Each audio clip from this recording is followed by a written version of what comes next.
Hello students, welcome to यार agriculture rankers academy. मैं आपका राजधानी और ये है हमारा farm management production and resource economics जो कि 6 सेमेस्टर का सब्जेक्ट है। उसमें हमारा ये चौथा लेक्चर है जिसमें हम उत्पादन फलन यानी प्रोडक्शन फंक्शन पढ़ने वाले हैं। ये प्रोडक्शन फंक्शन क्या होता है तो सबसे पहले इसके हम परिचय को देखेंगे, इसका इंट्रोडक्शन। उत्पादन फलन यानी प्रोडक्शन फंक्शन उत्पादन प्रक्रिया में इनपुट आउटपुट के बीच संबंध को दर्शाता है। क्या करता है ये? इनपुट और आउटपुट के बीच के संबंध को दर्शाता है। यह तकनीकी और गणितीय प्रक्रिया होती है। किस प्रकार की प्रक्रिया होती है तो ये तकनीकी और गणितीय प्रक्रिया होती है जो यह बताती है कि किसान की किसी विशेष उत्पाद का उत्पादन कितनी मात्रा में इनपुट के उपयोग पर निर्भर करता है। क्या बताती है कि यदि हमें किसी चीज का उत्पादन करना है तो उसकी उत्पादन की मात्रा के लिए हमें कितने इनपुट्स का प्रयोग करना पड़ेगा। और आगे भी इसमें कुछ ये पॉइंट्स में दे रखी गई हैं तो उन्हें भी देख लेते हैं। उत्पादन फलन यह वर्णन करता है कि किस दर पर संसाधनों को उत्पादों में परिवर्तित किया जाता है। यानी कह रहा है कि किस रेट पर संसाधन जो हैं वो उत्पादों में परिवर्तित हो जाते हैं, प्रोडक्ट्स में परिवर्तित हो जाते हैं। किस कृषि में कई प्रकार के इनपुट आउटपुट संबंध होते हैं। हम ये बात जानते हैं अच्छी से तरह से, क्योंकि उत्पादन की दर तकनीकी, वर्षा, मिट्टी के प्रकार, पशुओं की नस्ल, तापमान, स्थलाकृत यानी टोपोग्राफी आदि पर निर्भर करती है। अगर आपसे कोई कहे कि क्रॉप सिर्फ इस पर निर्भर करती है कि कितने हम बीज डाल रहे हैं, कितने फर्टिलाइजर सप्लाई कर रहे हैं, कितने कीटनाशक किस प्रकार नियंत्रण कर रहे हैं, तो बताइए सिर्फ क्या इतनी बात काफ़ी है? नहीं।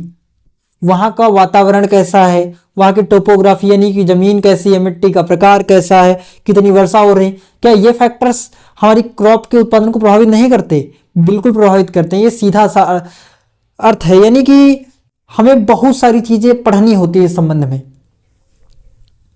यदि किसी दिए गए इनपुट आउटपुट संबंध में निर्देशित मात्रा और गुणवत्ता के संसाधनों की आवश्यकता होती है ताकि एक विशेष उत्पाद प्राप्त किया जा सके। इसके बाद हम बात करेंगे कि उत्पादन फलन के प्रकार कितने होते हैं, यानी टाइप्स ऑफ प्रोडक्शन फंक्शंस। तो जो पहला होता है वो होता है सतत उत्पादन फलन यानी कंटिन्यूअस प्रोडक्शन फंक्शन। ये क्या होता है? इस प्रकार के उत्पादन फलन में इनपुट आउटपुट छोटे छोटे भागों में विभाजित किया जाता है।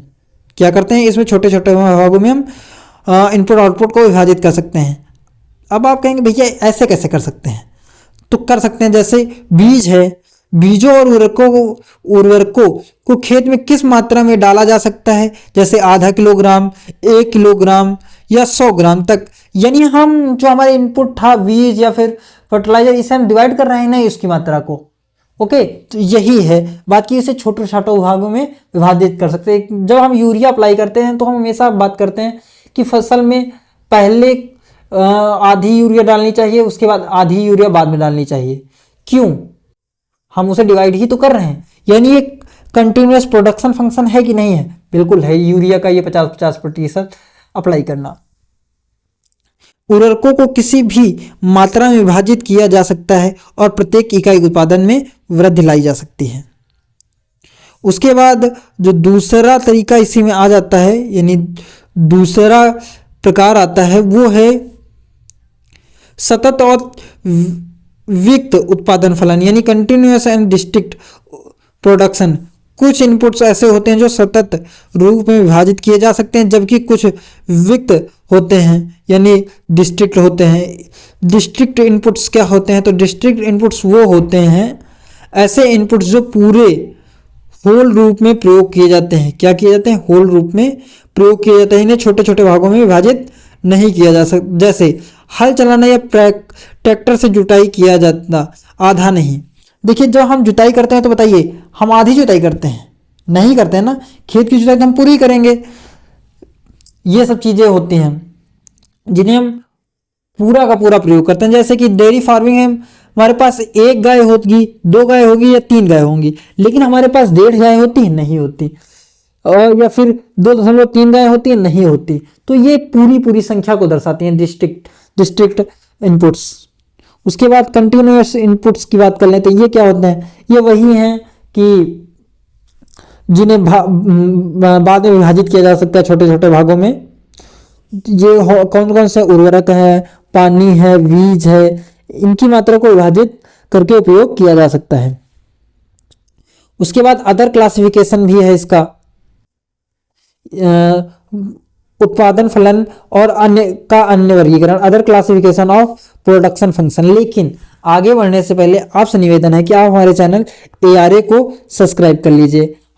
मैं अकेला हूं जो PDF बनाता हूं और लेक्चर रिकॉर्ड करता हूं, फिर थंबनेल बनाना, एडिटिंग करना, सब कुछ अकेले की बात होती है।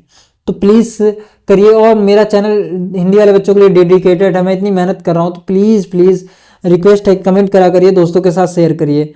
चैनल मोनेटाइज नहीं हो रहा है, प्लीज़ हेल्प करिए, सब्सक्राइबर बढ़ें, फर्स्ट टाइम हो तो चैनल मोनेटाइज हो। आगे आप लोग लेक्चर देखिए। तो पहला इसमें जो अदर क्लासिफिकेशन में आता है वो अति अल्पकालिक उत्पादन फलन आता है। क्या है?